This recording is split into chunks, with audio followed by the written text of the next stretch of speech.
தேவனே நான் ஓமதண்டையில்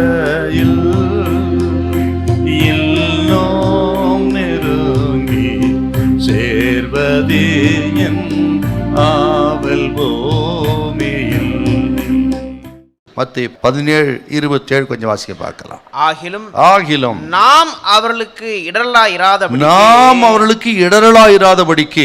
நீ கடலுக்கு போய் தூண்டில் போட்டு முதலாவது அகப்படுகிற மீனை பிடித்து. நாம் அவர்களுக்கு இடரலா இருக்கக்கூடாது. வரி கேட்கிறார்கள், வரி கேட்கிறவர்களுக்கு நாம் இடரலா இருக்கக்கூடாது. அர்த்தம் என்ன சொல்றாருன்னா, சீமோனை பார்த்து, சீமோனே வரி யாரிடத்தில் வாங்குகிறார்கள்?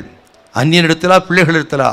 சீமோன் சொல்லுகிறார், அந்நியரிடத்தில். அப்படியானால் நாம் அவருடைய பிள்ளைகள், ஆகவே நாம் செலுத்த வேண்டுவதில்லையே என்று சொல்லிவிட்டு அவர்களுக்கு இடரலாயிராதபடிக்கு நீ இப்படி வரி செலுத்துன்னு சொல்றாரு பாரு.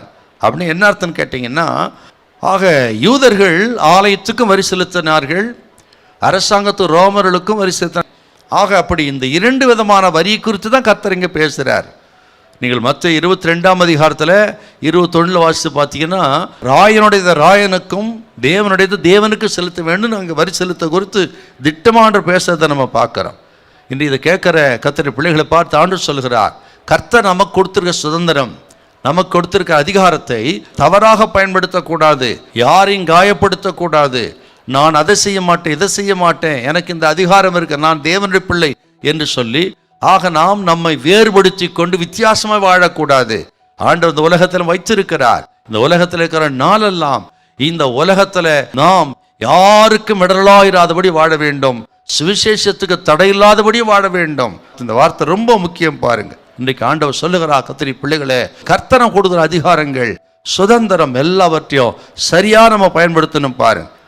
ஆக மேலான அதிகாரத்துக்கு அரசாங்கத்தை ஒத்துழைக்க வேண்டும், வரி செலுத்த வேண்டிய விஷயத்தில் வரி செலுத்தணும், கடமை நம்ம செய்யணும் பாருங்க. நல்ல பொறுப்புள்ள குடிமகன்களாக இந்த உலகத்தில் வாழணும் பாருங்க என்று ஆண்டவர் இயேசு கட்டளையிடுகிறார்.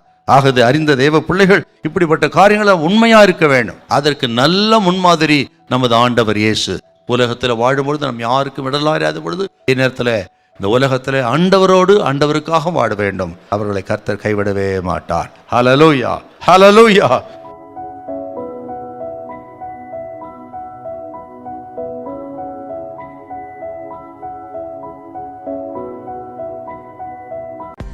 காலைதோறும் கர்த்தருடைய மகிமை வீடியோவை உங்கள் ஸ்மார்ட் போனில் தினந்தோறும் பெற்றுக்கொள்ள நீங்கள் தொடர்பு கொள்ள வேண்டிய வாட்ஸ்அப் எண் 8778504502. கர்த்தர் தாமே உங்களை ஆசீர்வதிப்பாராக.